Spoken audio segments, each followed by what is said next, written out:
Rakas Jumala, kulje edelläni ja tasoita tieni.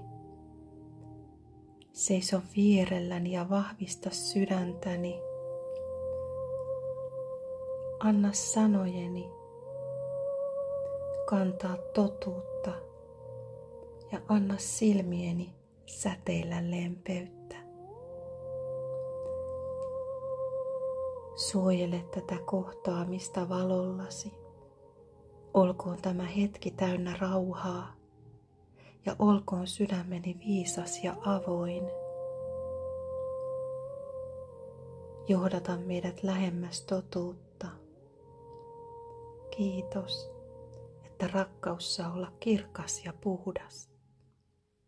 Kiitos, että saan olla oma itseni. Aamen.